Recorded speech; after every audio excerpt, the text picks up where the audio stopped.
planet Venus at the present time revolves around the sun 288 days, which is the sidereal year of the planet. However, seen from the Earth, which revolves around the sun on a larger orbit and at a lower speed, Venus returns to the same position with respect to the Earth after 584 days, which is its synodical year. It rises before the sun earlier every day for 71 days until it reaches the western elongation, or its westernmost point away from the rising sun. Each morning thereafter, the morning star rises lower and lower, and for 221 days approaches the superior conjunction. About a month before the end of this period, it is eclipsed by the rays of the sun, and for over 60 days it is not seen because of the sun's rays. It is behind the sun or in superior conjunction. Then it appears for a moment after the setting sun, being now the evening star and east of the western sun. For 221 nights, it retreats from the middle point of the superior conjunction, and beginning with the evening on which it first appears as an evening star, each night it appears farther from the setting sun until it reaches the eastern elongation. Then for 71 nights, it approaches the sun. Finally, it enters the inferior conjunction. When it is between the Earth and the sun, it is usually invisible for 1 or 2 days, and thereafter appears west of the rising sun and is again the morning star. These movements of Venus and their exact duration have been known to the people of the Orient and the Occident for over 2,000 years. Actually, a Venus year, which follows the synodical revolution of Venus, was employed in calendars of the Old and New World alike. 5 synodical years of Venus equal 2,919 and 6/10 days, whereas 8 years of 365 days equal 2,920 days, and 8 Julian years of 365 and a quarter days equal 2,922 days. In other words, in 4 years there is a difference of approximately 1 day between the Venus and the Julian calendars. Since the latter part of the 8th century, before the present era, Venus has followed an orbit between Mercury and Earth, which it has maintained ever since. It became the morning and evening star seen from the Earth. It is never removed more than 48 degrees when at its eastern and western elongation, or 3 hours and a few minutes east or west of the sun. The dreaded comet became a tame planet. It has the most nearly circular orbit among the planets. The end of the terror which Venus kept alive for 8 centuries after the days of the Exodus was the inspiration for Isaiah when he said, "How art thou fallen from heaven, O Lucifer, son of the morning."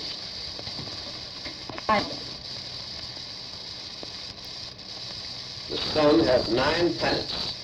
Mercury has no satellites. Venus has no satellites. The Earth has a moon. Mars has 2 small trabants, mere pieces of rock, and one of them completes its month before Mars ends its day. Jupiter has 11 moons and 11 different kinds of months to count. Saturn has 9 moons. Uranus has 5 moons. Neptune 1, Pluto none. Was it always so?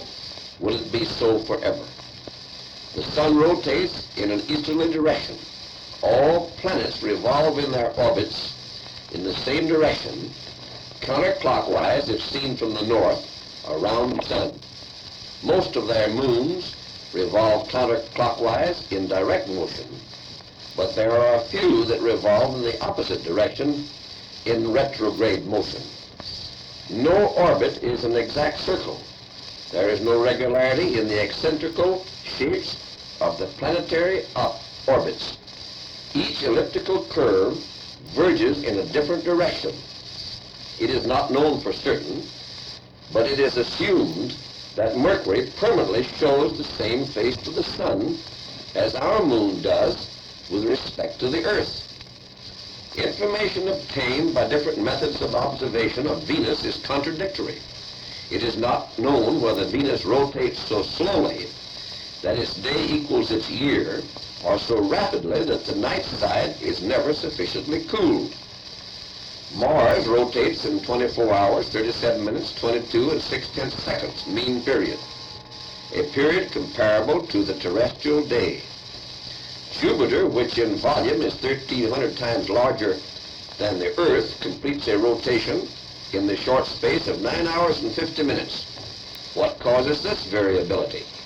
It is not a law that a planet must rotate or have days and nights, still less that its day and night must turn every 24 hours.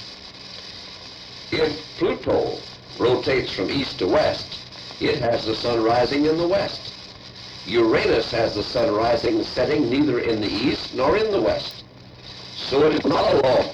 These are notes taken from a conversation had on April the 17th with Doctor regarding flying saucers. On inquiry as to the thickness of the wing, which of course in the case of the saucer that landed at Aztec is circular, I asked Doctor what the measurement as to thickness was at the conjunction with the cabin. He replied that their measurements showed that it was 18 inches in diameter at that point, or at its thickest part. I then asked Doctor what, in his opinion, was the problem connected with the flying saucers as to their recognition as coming from another planet by the Air Force. He replied that as near as he could judge from all the work that he had done together with his associates was to the effect that the Air Force was not interested in admitting the discovery of a new method of flight, that is, magnetic flight. And after this statement, he launched on an involved technical statement about the creation of motive power by the breaking of magnetic lines of force. He called to my attention that there are 1,257 magnetic lines of force to the square centimeter and not 1,252, as I had heretofore understood to be the case.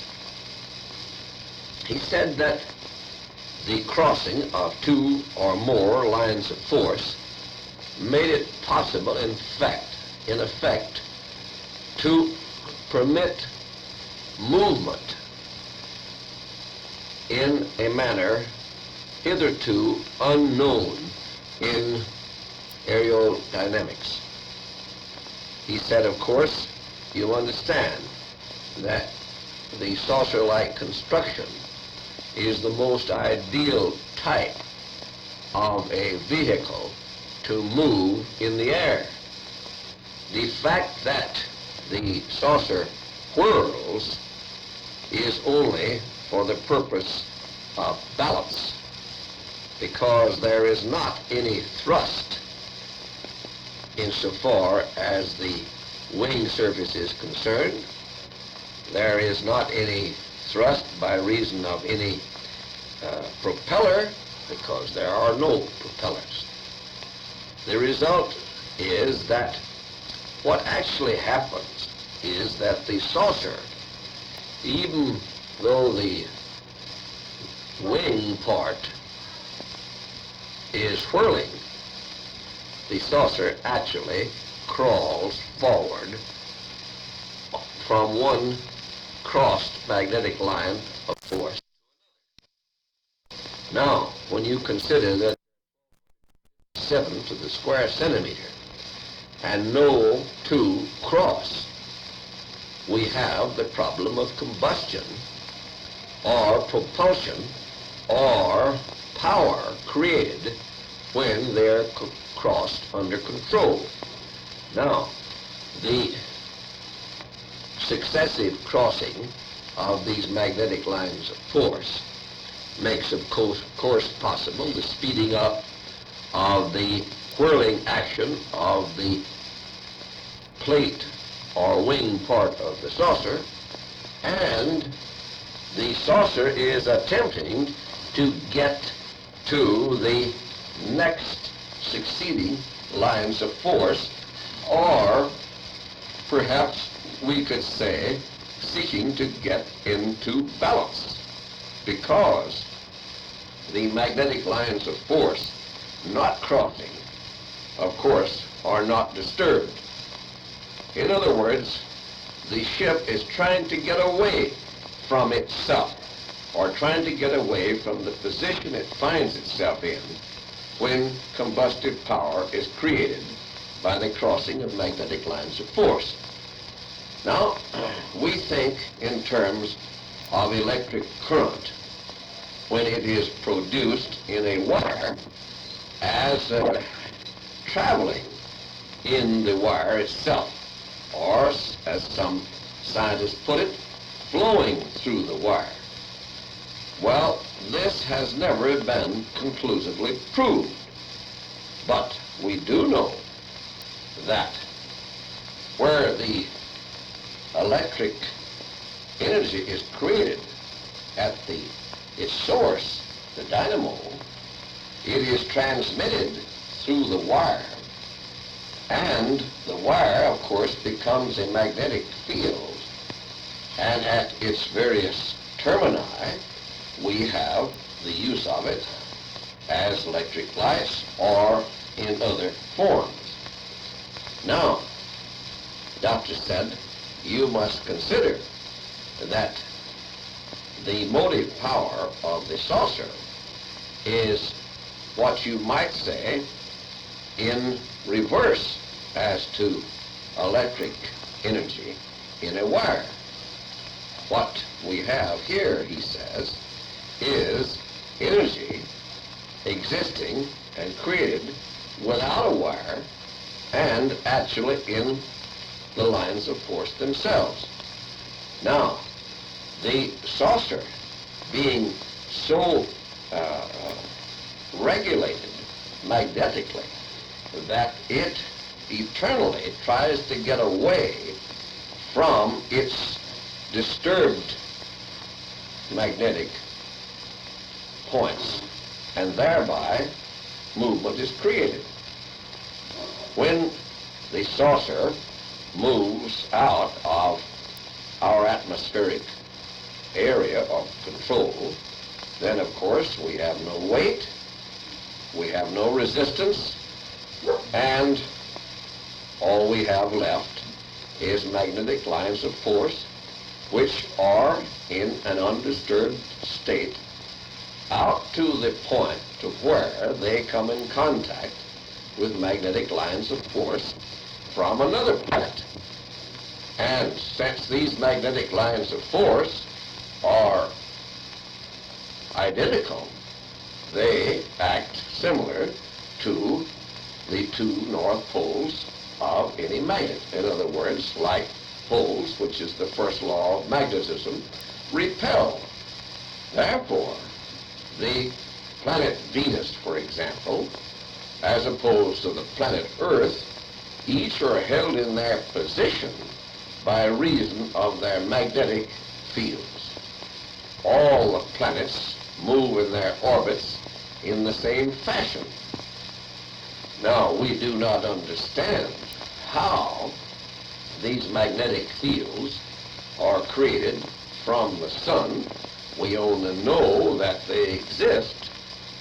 And when we learn something about how they are created or how they evolve, then we can begin to learn something about how they act.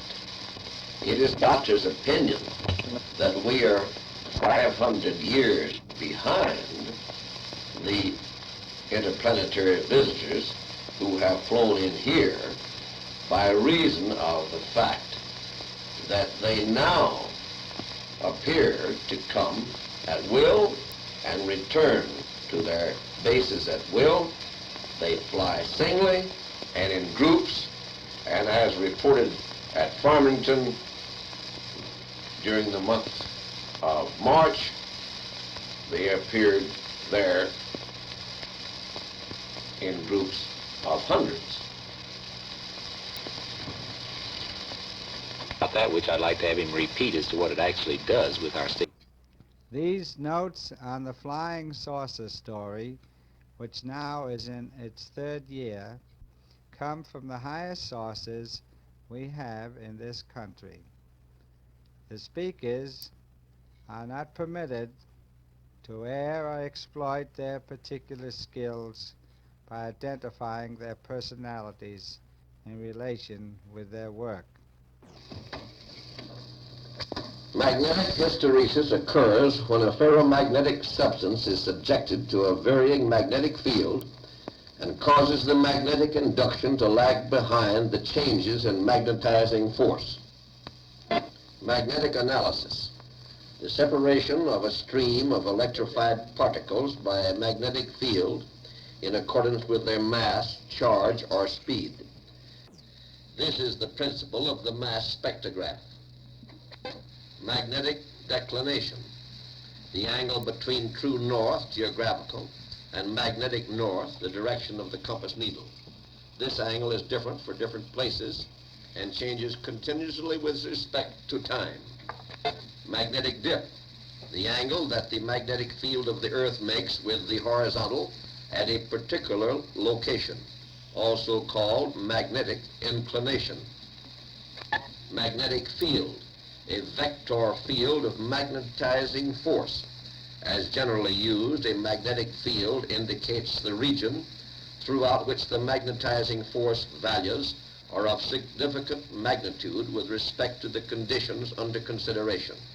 In effect, a magnetic field is any region in which the magnetic forces created by a permanent magnet or by a current-carrying conductor or coil can be detected. Magnetic figures, a pattern showing the distribution of a magnetic field made by sprinkling iron filings on a non-magnetic surface in the field. Magnetic flux, magnetic lines of force. Magnetic flux density, the magnetic quantity, number of magnetic lines of force that determines how much voltage will be induced in a conductor moving through a particular point in a magnetic field. It is the number of magnetic lines of force per unit area at right angles to the lines, more generally called magnetic induction.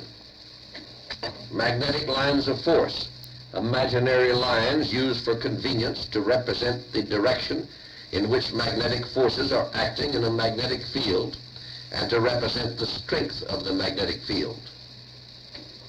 Magnetic pole. 1. Either of the two poles of a magnet, north pole and south pole, near which the magnetic intensity is greatest. 2. Either of two locations on the surface of the Earth towards which a compass needle points. The north magnetic pole is near the north geographic pole and hence attracts the south pole of a compass needle. Magnetic storm. Rapid and erratic changes in the strength of the magnetic field of the Earth, believed due to activity on the sun. It seriously affects both radio and wire communications. Law of magnetism. Like poles repel, unlike poles attract. Magnetron. A high vacuum thermionic tube in which a magnetic field externally produced by a coil surrounding the tube is used to control the unidirectional current flow. It is used for generating microwaves, radio waves below 1 meter in wavelength. In a split anode magnetron, the cylindrical anode that surrounds the cathode is divided longitudinally into halves between which the oscillations are produced. In large magnetrons handling powers up to about 1,000 kilowatts, continuous oscillations are produced in the plate circuit at twice the frequency of the high-frequency alternating field provided by the filament without the use of a grid.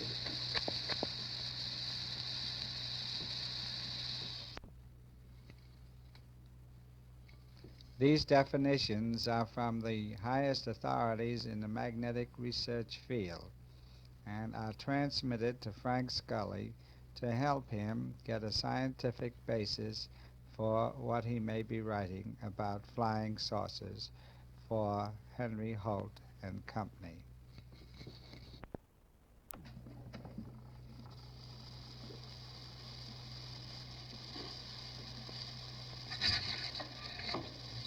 These are notes dealing with magnetics as they may relate to flying saucers. Albert Wallace Hull, research physicist, born April 19, 1880, a graduate of Yale,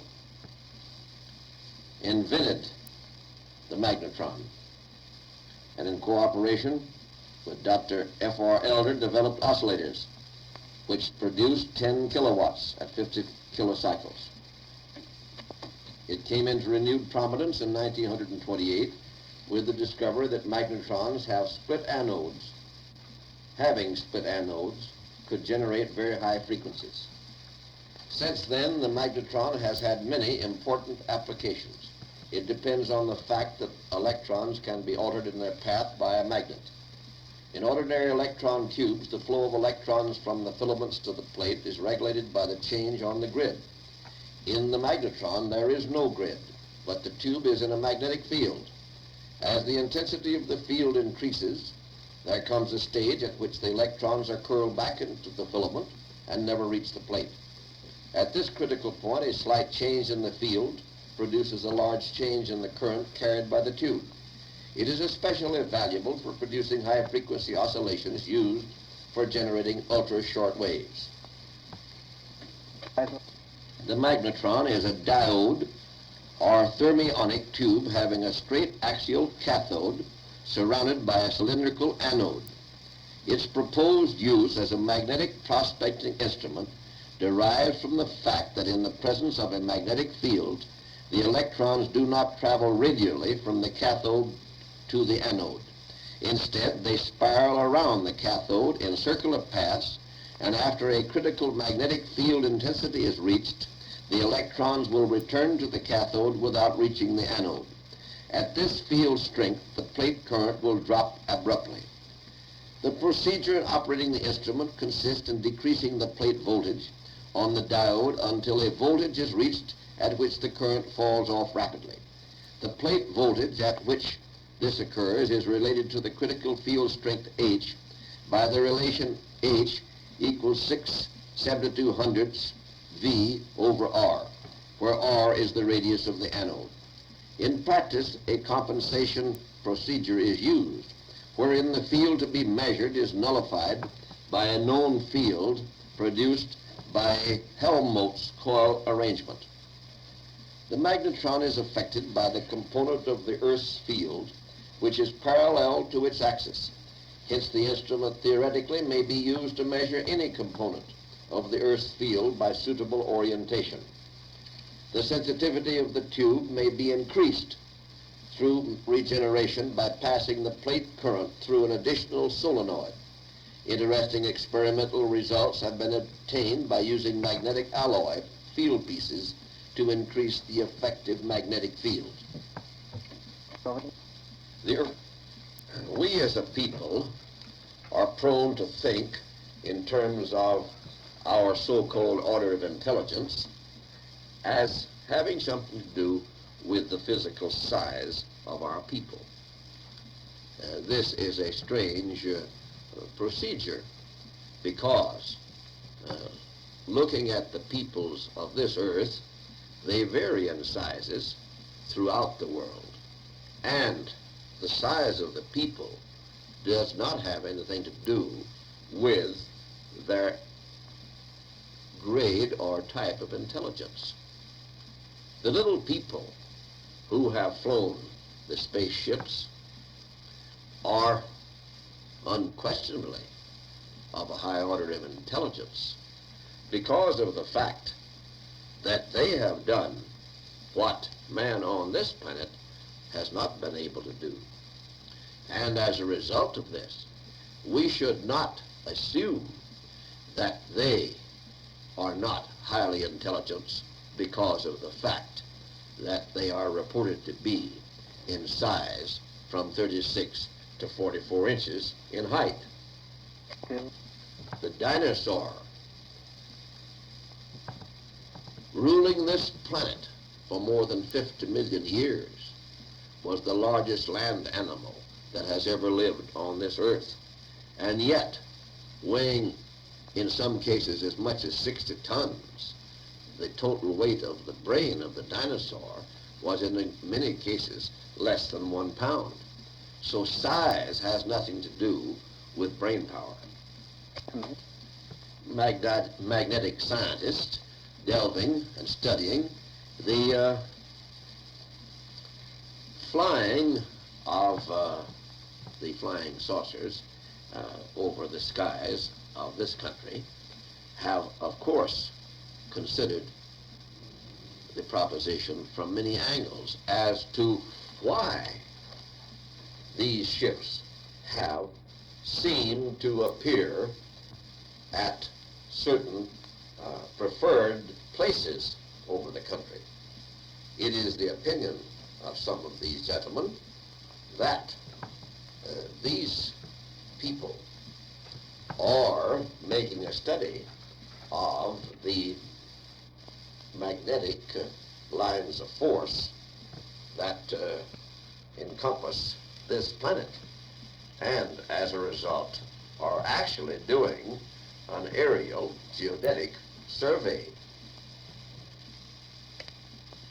All of this, of course, may be pure conjecture, but until these little people finally land here and establish communication with our people, we will, of course, have to devote a great deal of our thinking to conjectural ideas and questions.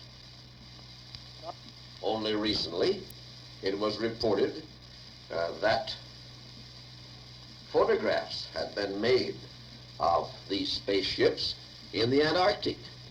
And only last fall, it was reported that moving pictures had been made in northern Alaska only a year ago that shows these people flying over these areas in their flying saucers.